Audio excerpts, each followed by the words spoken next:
Hello everyone, welcome to my channel Madhu lifestyle. তো চলে এসেছি নতুন একটা ব্লগ নিয়ে, ছোট্টখাট্টো। তো আজ আমাদের বাড়ি লক্ষ্মী পুজো। তো দেখো আমি স্নান করে নুপুর করে নিয়েছি পায়ে। আর দেখো এবার পুজোর কাজে লেগে পড়বো। এদিকে দেখছি দিদি নাড়ু বানাচ্ছে, গুড়ের নাড়ু। তো একে একে সব রেডিমেডি করছি আমি এদিকে।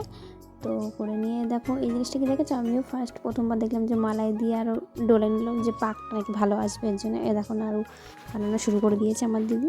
তো আমিও বসে পড়েছি করতে, কারণ অতগুলো তো আর একা একা করতে পারি না। তো আমি ফোন রাখার জায়গা পাচ্ছি না, যাই হোক কোনো রকম ফোনটা রেখেছি।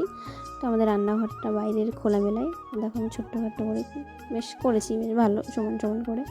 তো এই যে আমি আমার দিদি মিলে করলাম। তো এইবার বসিয়ে দেবো, বোঁদে হবে। তো আমাদের রাসে লক্ষ্মী পুজো হয়, রাস পূর্ণিমায়। তো ওর জন্যে বেশ ঘটা করেই করছি, এই সময় কারোর অত করে না। তো এবার বসিয়ে দিয়েছি পায়েসটাও হয়ে গেছে। তো এবার লুচি ভাজা শুরু করব আমি।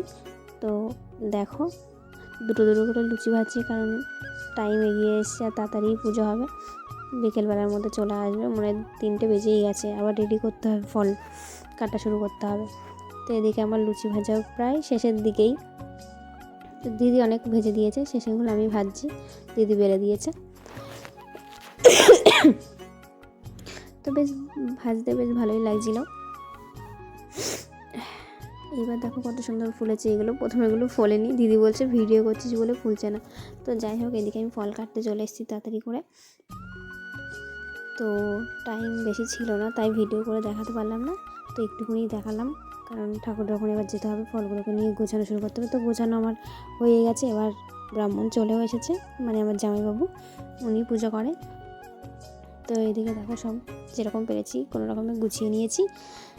তো এই যে পুজো শুরু হয়ে গেছে। তো কার কার বাড়িতে রাস পূর্ণিমায় লক্ষ্মী পুজো হয়, তো আমাকে জানিও কমেন্ট করে। তো এরকম পুজো প্রায় শেষের দিকে। তো ভালো লাগলে like, comment, share and subscribe করে দিয়ে আজকের মতো টাটা।